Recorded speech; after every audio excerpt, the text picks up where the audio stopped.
أهلا بكم يا أبطال. جبت لكم فيلم جامد كالعادة. فيلمنا بيبدأ مع تاجر مخدرات اسمه ديفيد، وهو في بيته وبيتفرج على اليوتيوب، وبيجي له رسالة من الزباين بتاعته وبيقولوا له لو معاه مخدرات، فبيجهز الشنطة بتاعته وبيحط فيها المخدرات وبيخرج من البيت وبيروح يبيع للزباين بتاعته اللي منهم ربة منزل ومحاسب وشيف في مطعم. وبيبقى ديفيد عنده زباين كتير وبيعرف دايما يبيع اللي معاه. وفي مرة بيقابل واحد اسمه ريكي، وده كان زميله في الجامعة زمان، وبيسلم عليه وبيتكلموا مع بعض وبيديله ديفيد مخدرات من اللي معاه. وبيتفاجئ ريكي ان ديفيد لسه شغال في مجال المخدرات من ايام الجامعه لحد دلوقتي، وبيقول له ان هو بيحسد حياه ديفيد الحره، وان هو ما عندوش زوجه ولا اطفال، وان هو ممكن يختفي عن الانظار في اي وقت ومحدش هيلاحظ اختفائه. وبيأثر كلام ريكي على ديفيد. وبيكون في راقصه اسمها روز شغاله في نادي ليلي، وبتبقى ما بتحبش شغلها لكنها مضطره على الشغل لانها ما عندهاش خيار تاني. وبتكون روز جارت ديفيد، ولكنهم ما بيطقوش بعض. وبيخرج ولد اسمه كيني من بيته في عمارة ديفيد، وبيلمح على ديفيد ان هو لو ينفع يبيع له مخدرات، ولكن ديفيد بيقول له ان هو ما بيبيعش للاطفال. فكيني بيقول له ان هو عنده 18 سنة.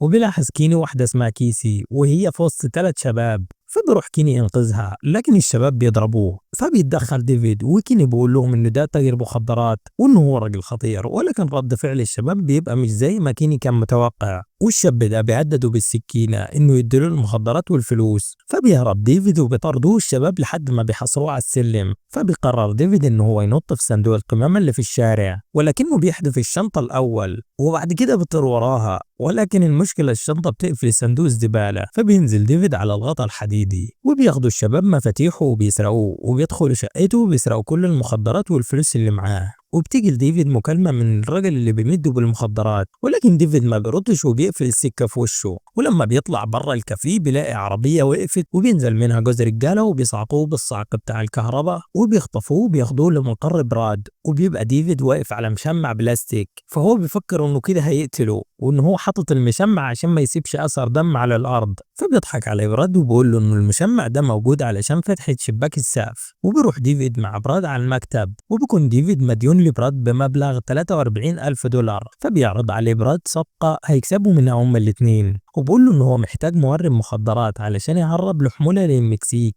لان المهرب اللي فات اللي كان بينقل الحمولة اتقتل، وان هو محتاجه مكانه علشان هو بيثق فيه. وبيقول لديفيد لو الصفقة تمت هيسامحه من الفلوس اللي هو ليه عنده وهيديله كمان 100,000 دولار. وبيبقى ديفيد خايف وقلقان لانه لو اتقبض عليه هيتحكم عليه بالمؤبد في السجن المكسيكي. فبراد بيبتسم له وبيقول له ما فيش قدامك اي حل تاني. بيبقى ديفيد قاعد قدام البيت وهو مكتئب، وكيني بيقول له انت شبه تجار المخدرات البايسين. وبيعدي اتوبيس وموجود فيه عيله وبيسالوا على مكان معين، وبيعمل لهم الشرطي بلطف وبيقول لهم على المكان اللي هم عايزين يروحوه. فلما ديفيد بيشوف ده تجيله فكره ان هو محتاج عيله وشاحنه علشان ينقل المخدرات للمكسيك.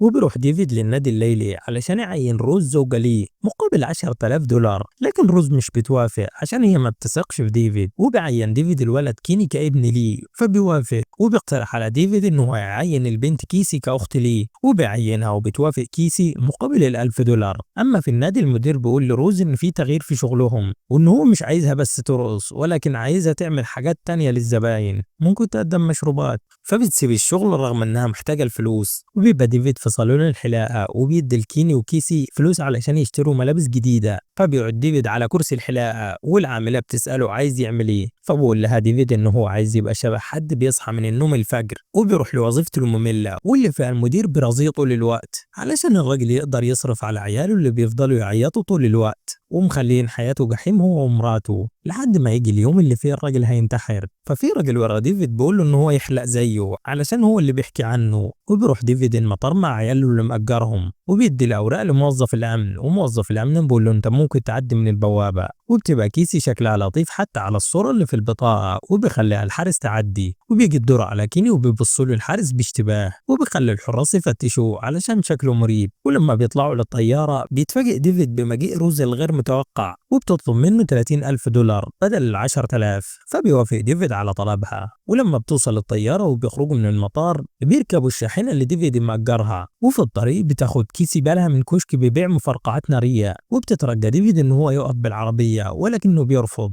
فبينضم روز وكيني لصف كيسي، فبيزعق لهم ديفيد وبقول لهم ان هم مش عيلة بجد، وبيوصلوا لبوابة الحدود المكسيكية وبيخليهم الحارس يعدوا من البوابة من غير اي تفتيش علشان شكلهم عيلة محترمة. وبيكون مبسوط ديفيد لان خطته نجحت، وبيوصلوا لبوابة تانية على حراس مسلحين وبيخلوا ديفيد يعدوا من البوابة. ولما بيقابل ديفيد الزعيم بيهدده الزعيم بالسلاح لحد ما ديفيد بيقول له ان واحد من اصدقاء براد اسمه بابلو هو اللي بعته، وبيقول له ديفيد ان هو مع عيلته، وبياخدوا الزعيم وبيدخلوا لبيته وبيحملوا رجالة الزعيم المخدرات اللي وزنها 2 طن لعربية ديفيد. وبيتصل ديفيد على براد وبيبقى متفاجئ ان الزعيم بيموله بالمخدرات، وبيقول له ان قصة بابلو اللي هم مش عارفينه نجحت، وبتعزم واحدة على كيني بشوية فواكه، وبيرفض كيني عرضها بأدب وبيقول له لو ما خدش الفواكه منها هيفجر راسه بالمسدس. وبتتملي العربية بالحمولة وبيكون في عنكبوت وسط الفواكه، وبتخرج العربية من البوابة. وفي طريقهم بيعترضهم شرطي وبيقول لهم ان هو عارف ان هم معاهم مخدرات، وبيقول لهم ان هو عايز 1000 رشوة عشان يمشي وكأنه ما شافهمش. ولكن ديفيد بيقول له ان هو ما معهوش الفلوس دي والمبلغ كبير عليه، فبقول للشرطي ان هو يعني ايه ما معهوش 1000 بيسوس، والبيسوس دي عملة المكسيك. فبيستوعب ديفيد ان الشرطي ما كانش قصده على 1000 دولار ولكن قصده 1000 بيسوس واللي بتساوي 100 دولار، فبيديله ال 100 دولار وبيتحرك مع عيلته. ولما بيوصلوا على الحدود بتقف عيلة جنب عيلته وبيتكلموا بصوت عالي مع عيلة ديفيد، وبيبقى ديفيد عايزهم يتكلموا بهدوء علشان الأمن ما يشكش فيهم. ولكن العيلة التانية بتبقى عايزة تتعرف على عيلة ديفيد وبترحب بيهم روز، وبتبقى في بنت من العيلة التانية اسمها ميليسا وبيبان انها معجبة بكيني. وفي العربية اللي قدامه الامن بيمسكوا واحد لانه معاه سيجارة مخدرات وبيقبضوا عليه، فبيفكر لو يهرب دلوقتي هيحصل حاجة، وبيدوس على البنزين وبعد كده بيدوس فرامل بسرعة، فبتقع المخدرات على حجر روز، فبتلف روز الكيس في بطانية علشان يبان كأنها شايلة طفل رضيع. وبتبقى العيلة التانية نفسهم يشوفوا الطفل، وبيأمر الأمن ديفيد إن هو يتحرك، وبيلبسوا قبعات مكسيكية علشان يبانوا إن هم كعيلة وكانوا في المكسيك للسياحة. وبيتكلم الأمن مع ديفيد بلطف وبيسأله لو معاه حاجة مريبة من المكسيك في العربية، وبيبقى ديفيد مرعوب ومش عارف يتكلم، وبيبدأ الكلب ينبح على العربية، وبيأمر الأمن العيلي إن هم ينزلوا من العربية للتفتيش. ولما هيبدأ الأمن في التفتيش بيخرجوا 5 من مهاجرين غير شرعيين من تحت العربية وبيهربوا، وبيعتذر الأمن لديفيد وبيقول لهم إن هم يقدروا يتحركوا بدون مشاكل. وبيبقى ديفيد واللي معاه مش مصدقين اللي حصل وكأنهم فلتوا من حكم المؤبد، وبيبقوا فرحانين من إن كل حاجة مشيت كويس،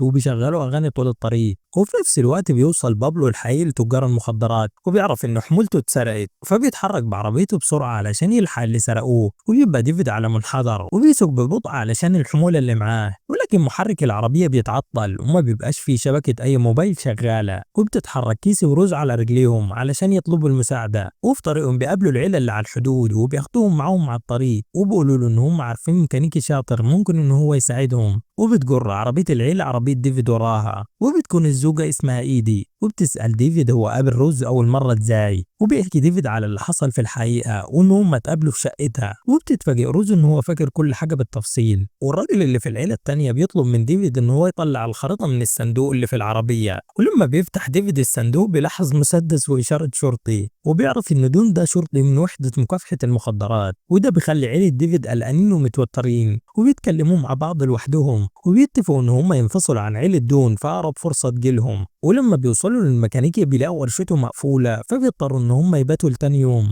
ولما بتحاول إيدي إنها تاخد الطفل الرضيع من إيد روز علشان تخفف عنها، ترمي روز البطانية بكيس المخدرات على الطريق السريع وبتدوس عليه العربيات، وبتصوت إيدي بشكل هستيري علشان فاكرة إن ده طفل بجد. ولكن كيسي بتتصرف وبتقول لإيدي إن اللي في البطانية ده كان مشروع في المدرسة وإن هو مش طفل حقيقي، وبيعتذروا للعيلة على سوء التفاهم اللي حصل. وفي الليل بيقعدوا مع بعض وبيعزف دون وبيغني، وكمان بيلعبوا لعبة رسم وتخمين الرسمة. وبعد ما بيخلصوا لعب بيتكلم كيني مع ميليسا وبيعجبوا الاتنين ببعض. ولما بتقرب ميليسا من كيني علشان تبوسه بيحضنها كيني علشان أول مرة يمر بحاجة زي دي، وبيكون كيني متضايق ومحبط بسبب اللي عمله، وبيديله ديفيد نصايح ازاي يتعامل مع البنات. وبتحس كيسي بالحزن على كيني وبتقرر انها تعامله ازاي يتعامل مع البنات. وكمان روز بتخش على الخط فبتقول له تخيل ان دي حبيبتك وازاي تتعامل معاها. ولكن فجأة بتظهر ميليسا وبتشوف اللي بيحصل وبتبقى فاكرة ان كيني بعكس روز فعلا، يعني بعكسها قدام مامتها لانها مفكراهم عيلة وبتتصدم من اللي بيحصل. وفي تاني يوم بيوصل دون عربية ديفيد للميكانيكي وبيودعوا بعض، وبيتصل ديفيد على براد، فبراد بيسأله هو فين علشان المفروض ان هو يكون رجع في الوقت ده. فبيشرح ديفيد الموقف لبراد وبيقول له ان هو هيرجع في وقت قريب. وهو بيتكلم بيشوف الميكانيكي مربوط في كرسي، وبيطلع ان بابل عرف مكانهم، وبيسلموا ديفيد الموبايل وبخاف براد وبينهي المكالمة. وبيطلع كمان ان بابلو عارف موقع ديفيد علشان هم مركبه متتبع في المخدرات. وبيتخانق ديفيد مع عيلته بسبب اللي حصل، وبيبان لبابلو ان هم مش عيلة بجد.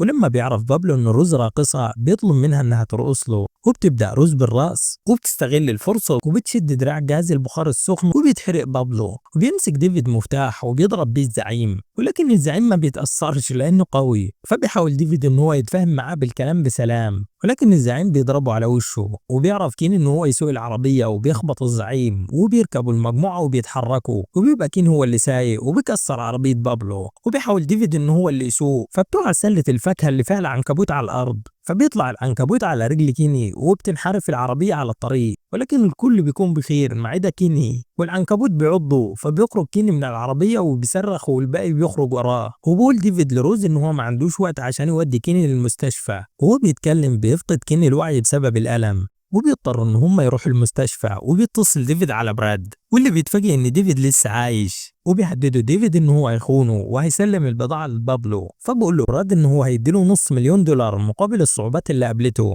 بس على شرط ان هو يسلم البضاعه ليه بالليل. والدكتور بيقول لي ديفيد ان كيني يقدر يخرج من المستشفى ولكن بعد ساعات، بس ديفيد بيبقى مستعجل وبيقول للدكتور ان هو يخرج كيني حالا. وبعد لما بيشرح ديفيد الموقف لروز وكيسي، فبيقرروا ان هم يفضلوا مع كيني في المستشفى. وبيدخل عليهم ولد اسمه سكوتي وبيقول ان هو جه علشان ياخد كيسي. وقبل ما تتحرك كيسي معاه قرر روز انها عايزه تتكلم معاه الاول، وبتساله على مجموعه الوشوم اللي على جسمه. وبتبقى كيسي مش مرتاحه، فبيخلي سكوتي يمشي معاها. وبتبدا العلاقه ما بين ديفيد وروز تتحسن، وبتقول له روز ان هو ده لقبها كراقصه وان اسمها الحقيقي ساره. وبتدخل عليهم كيسي وبيزعقوا لها على التاخير كانهم عيله بجد. وبتتأثر كيسي علشان بتحس لأول مرة إن في حد بيهتم بيها وبخاف عليها. وبيعرف العيلة إن هم يخرجوا كيني من المستشفى على كرسي متحرك، وبيزقوا ديفيد لحد العربية، ولكن كيني بيقع على الأرض. وبيقول لهم ديفيد إن هو لازم يوصل البضاعة خلال 4 ساعات وإلا هيخسر $500,000. فبتستغرب روز وبتقول لديفيد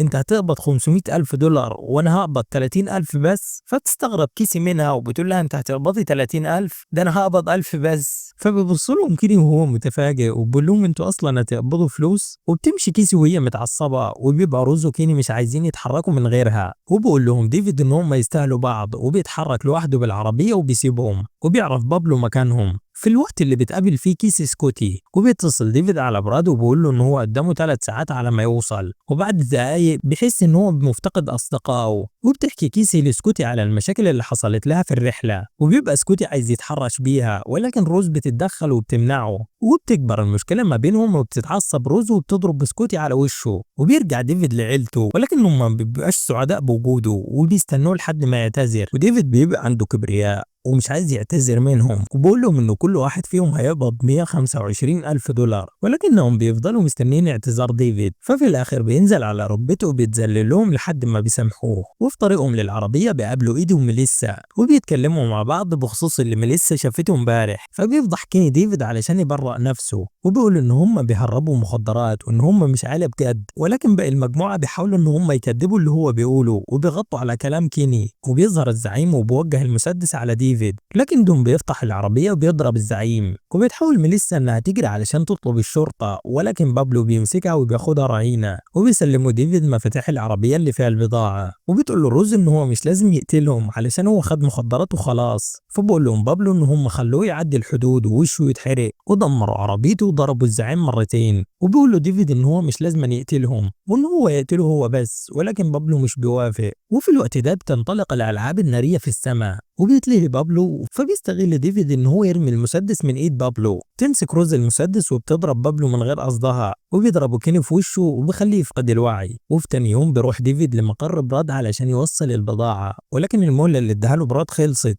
فبالتالي مش هيديله فلوس. ولما بيستوعب ديفيد الموقف وان هو مش هيوصل لحل مع براد، فجأة بتقتحم وحدة مكافحة المخدرات المكان، وبيطلع إن ديفيد هو اللي بلغ على براد بمساعدة دون. وما بياخدش ديفيد فلوس، ولكن في المقابل بيتم وضع ديفيد وعيلته المزيفة تحت حماية الشاهدين لمدة من 3 ل 6 شهور. وبعد فترة بيروي ديفيد الزرع في بيته، وبيعرف جيرانه على عيلته الجديدة، وبيقرروا الأربعة إن هم يعيشوا مع بعض كعائلة حقيقية بعد ما حبوا بعض. بس يا صديقي، وهنا بتنتهي قصة الفيلم. سلام.